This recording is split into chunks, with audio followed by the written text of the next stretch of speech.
कहानी एक गांव में बनी एक पुरानी हवेली की है। इस हवेली की घटना बहुत ही डरावने रूप से दर्शाई गई है। यहाँ पे बड़ी बड़ी पिक्चरों की शूटिंग हुआ करती थी। 3 से 4 साल पहले की बात है। यहाँ पर भोजपुरी पिक्चर के सभी कलाकार रुके हुए थे। वह रात बहुत ही डरावनी और खौफनाक थी।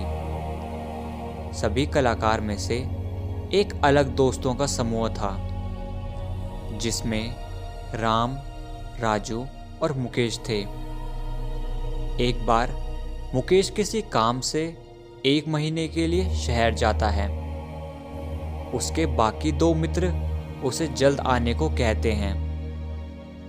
1 महीने बाद जब मुकेश वापस हवेली पर रहने को आता है, तब वह अपने मित्रों से कम बात करने लगा।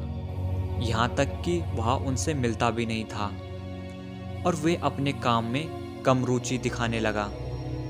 जब भी उसके मित्र उससे बात करने की कोशिश करते तो वह उनकी बात टाल देता। वह दिन भर कहीं गायब रहता था और रात के 12 बजे हवेली में सोने आ जाता था।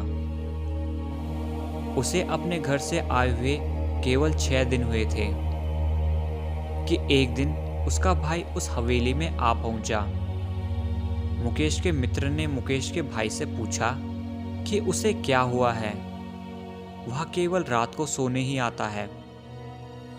मुकेश के मित्र की बात सुनकर मुकेश का भाई रो पड़ा और बोला, भला रात को कैसे आ सकता है? मैं तो उसका सामान ले जाने आया हूं। हवेली से जाने के बाद मुकेश रास्ते में ही मोटरसाइकिल चलाते हुए कुचल दिया गया, क्योंकि उसकी मोटरसाइकिल की रफ्तार बहुत तेज थी। इसलिए वह ट्रक के नीचे आकर कुचला गया। तभी मुकेश के मित्र सोच में पड़ गया कि आखिर वह कौन था जो रात को सोने आता है। क्या वह कोई प्रेत है? उस दिन के बाद मुकेश का भूत फिर कभी नहीं आया और सारे कलाकार इस घटना के बाद काफी डर गए थे। मुकेश के कमरे में ताला लगा दिया गया। कहते हैं कि मुकेश को अपने मित्र से बहुत लगाव था।